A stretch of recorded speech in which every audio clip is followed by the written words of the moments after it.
Hello everyone, Metroid Dread Games here, and today I am reviewing Metroid Dread, a game about action, fear, and survival. I'm familiar with the Metroid games by playing Super Metroid recently, and playing Metroid Fusion back on the Game Boy Advance when I was a kid. I've never played Prime Trilogy or the 3DS games, but after beating Super Metroid recently, I was very excited when Metroid Dread was revealed in a Nintendo Direct of 2021, since it's been 19 years since it was rumored for the DS and just vanished until now. I have just 100%ed Metroid Dread, so let's get to the review.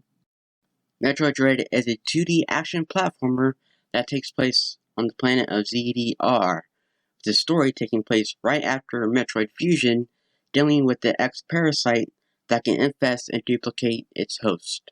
This time Samus gets a video transmission that the X-Parasites are back and need to be exterminated, so it doesn't inhabit and destroy any other planets. Unfortunately, there's more than what she's expecting. Also, she's pissed and ready to beat some space pirate ass.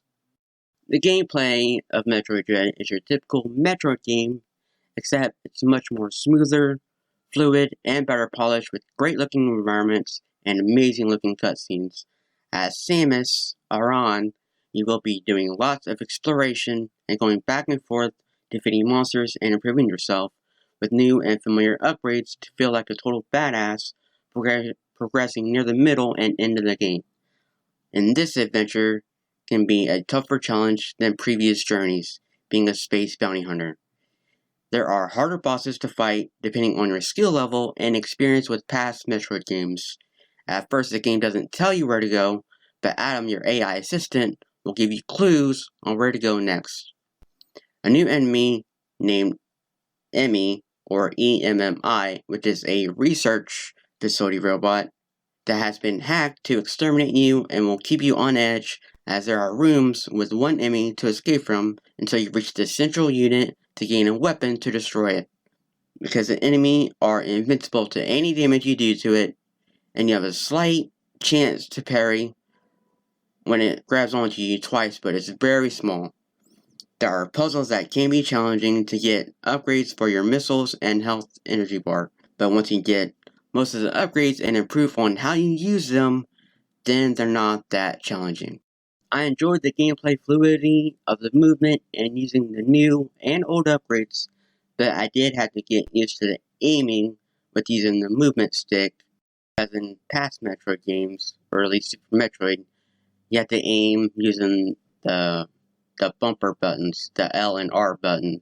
So that had to take some time getting used to, but it is modernized aiming, which I just think using the right stick would have been a bit better to aim instead of using the movement stick.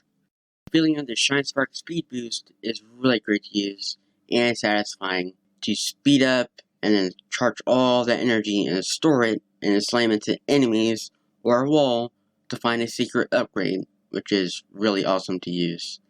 I really enjoyed the high quality cutscenes of the intro landing on the planet, the boss encounters, story elements, and the classic ending when you finish the game.